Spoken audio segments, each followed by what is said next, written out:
Good morning, friends. So what are we going to talk about this week? Well, in your packet, you have some fun things. First, we're going to talk about motor skills. So, depending on your age, you might have gotten some kind of chute, or I think I had some clear ones where the kids can drop the ball in the chute and go, oh, where'd it go? Up.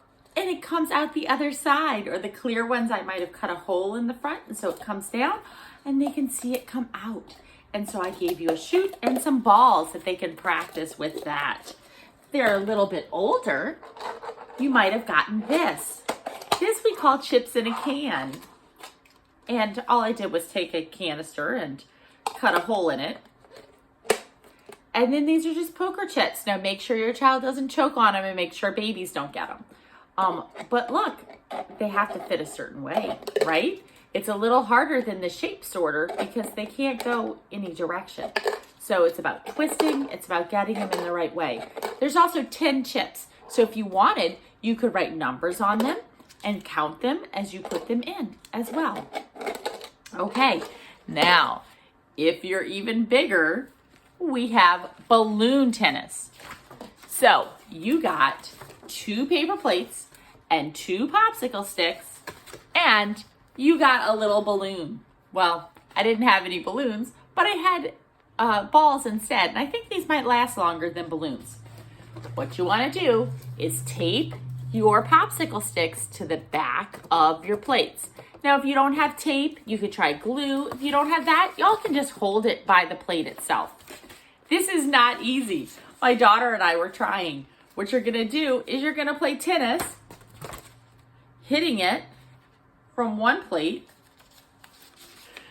to the other. You have one and your child has one. My 15-year-old and I discovered that it's probably gonna be easiest if you hit under it instead of trying to hit it actually like a tennis racket. But you could also use like I said, if you have a balloon, you could use a balloon, and that's a little lighter weight than this.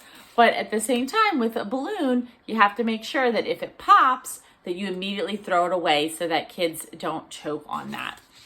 So there's that. You're going to find some handouts about your child's motor development and what to be looking for. And then we're also going to want to talk about positive discipline and what that means. Because positive discipline is focusing on the good things, right? The bad parts will just disappear if we focus on the good. And we're also going to talk about some alternatives to spanking, because even though that might be our first reaction, that's not helpful, and it actually shrinks the kids' brains. And then tied in with all of this, we have some information about dads. So maybe there's a dad in your child's life, maybe not. If not, that's okay. Then don't worry about that information, because you know what? My kids don't have an active dad in their life, and they're doing just fine. There's plenty of male role models in their life, and that's the idea. But if there is a positive fatherhood relationship, then we want to foster that. So, no relationship is better than a negative relationship. But if you have a positive relationship, that's even better. So there's lots of handouts and booklets and things just for the dad in your life.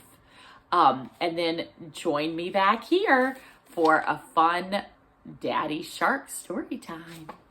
I'll see y'all soon.